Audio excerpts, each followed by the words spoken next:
What is up, my YouTube friends? Yeah, questions from the caboose today. I am in Christina, Pennsylvania at the, I think this is the Lancaster chapter of the NHRS. So I got two glasses on today. Let's do that. And they had this cool Conrail caboose. I showed you a little bit of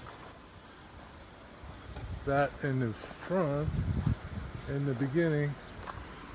So how this show works is you guys ask your model railroad related, woodworking related questions, and I try to get you answers from you, my viewers. So this is going to be broken up into, because some of the questions I can't remember. I'm just going off the cuff.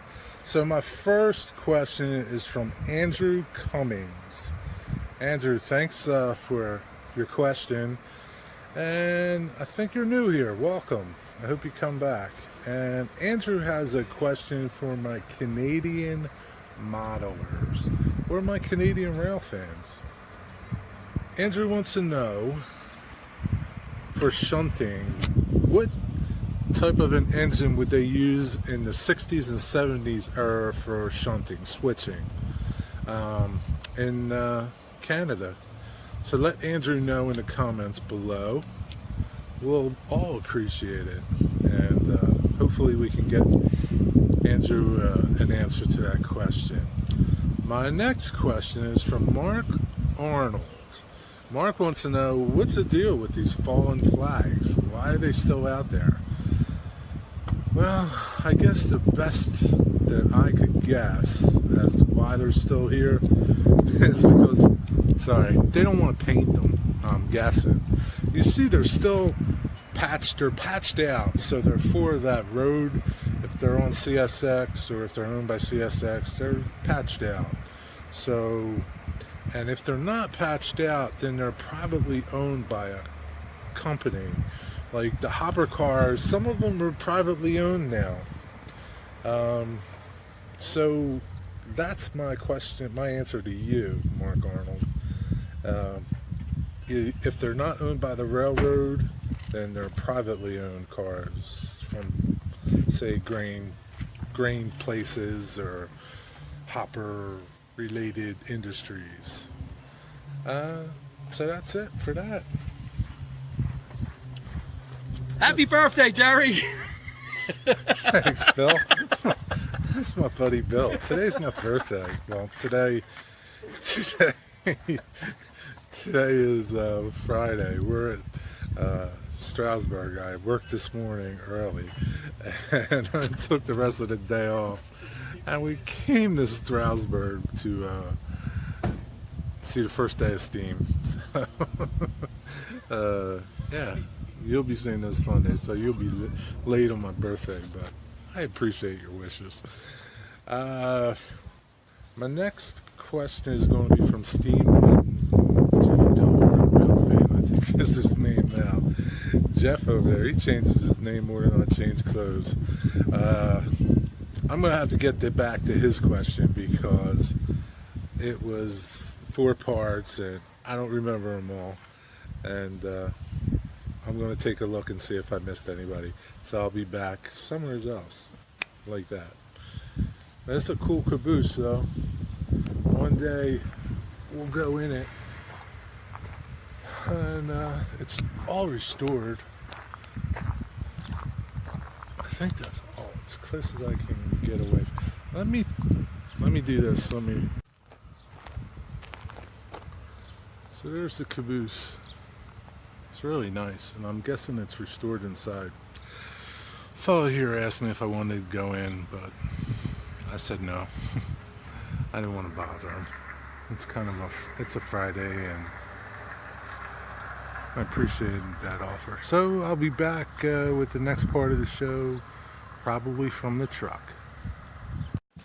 What's up? just like that, I'm back. This is part 2.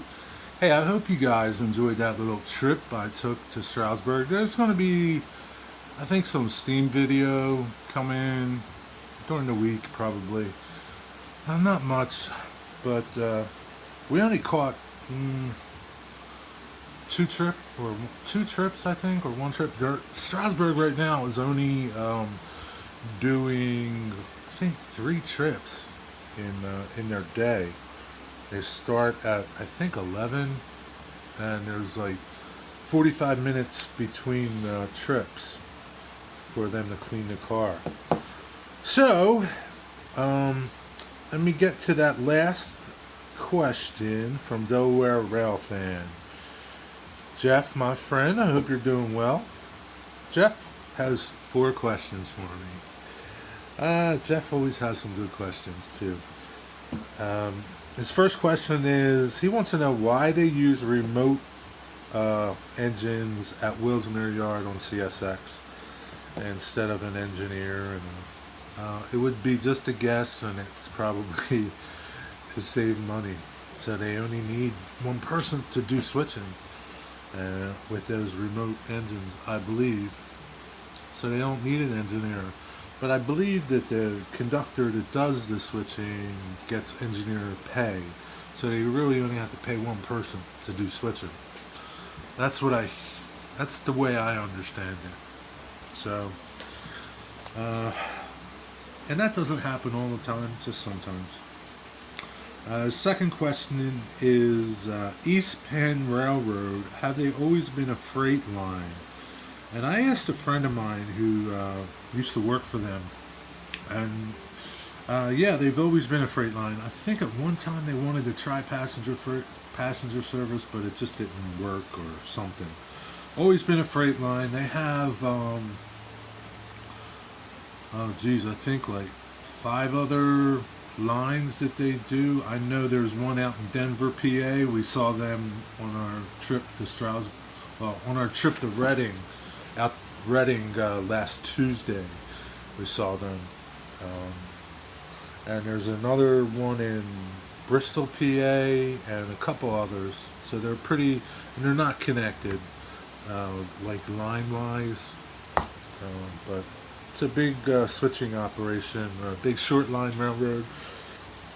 And his third question, the diamond question, I don't know. I heard there was one there in Wilsmere or Landenberg at one time. I don't know how long ago, but I'll find out from another Railfan friend of mine. The third question is, have I ever thought about volunteering at the Wilmington Western? Yeah, Jeff, I used to do it for about 2 or 3 years. And then they got rid of the shop. And I started... No, during that period, I started doing for assistant brakeman to get a brakeman's position there, but didn't really want to do it. So, yeah, I have, and right now I'm not.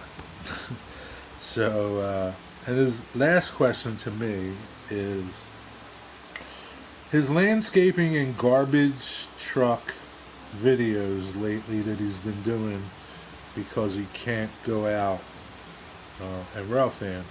He wants to know why his views are so low. I'll be honest with you, man. It's not something people want to see, I guess. You know, they just aren't interested in watching guys cut grass and the garbage truck pick up garbage. Your views are getting out there. I mean, I watch some of them. I truthfully don't watch them all. But I see them. They're posted, so your channel is getting out there. It's just content that people aren't interested in watching. Sorry to say that. You're interested in it, but you know, your little group, the group that you would draw from, is probably small, and maybe try wording them different. Here's the thing with videos, right? I notice how you title a video, how I title videos depends on the amount of views. My hobo video got a ton of views, and it was just probably how I worded it. And there's no rhyme or reason to how I do it.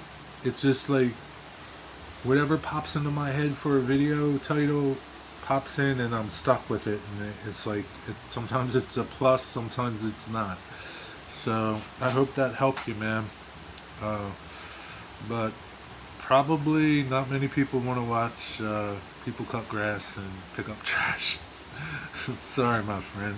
Get back out there and Railfan. People like that. You know that. Find something else. Maybe they like the horns. Talk about your horns. You know, there's a lot of people that are into train horns. Talk about them. You know, show the differences in them. I don't know. Good luck, man. I'll keep watching you, though, and I appreciate you watching me. So, I'm in the shop, obviously. Yeah, man, I always wear the same shirt. Yeah, why?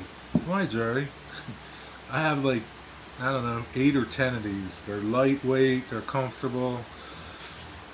And the only way to tell them apart is the stains on them, you know? There could be like paint and stain on them, or glue and oil. That's how I tell them apart, good ones from bad ones. I do have a nice set that I do wear if I'm going someplace somewhat decent, like a customer's house. I don't want to wear a crappy one.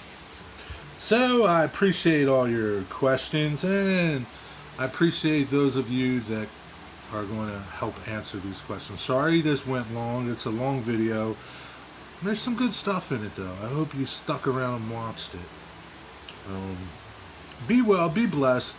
As always, thank you, and I will put everybody's channel in the description with the full question that they have for us in that description. So take a look at it, read it, and go over it. Thank you. Be blessed, be well. See ya. See ya!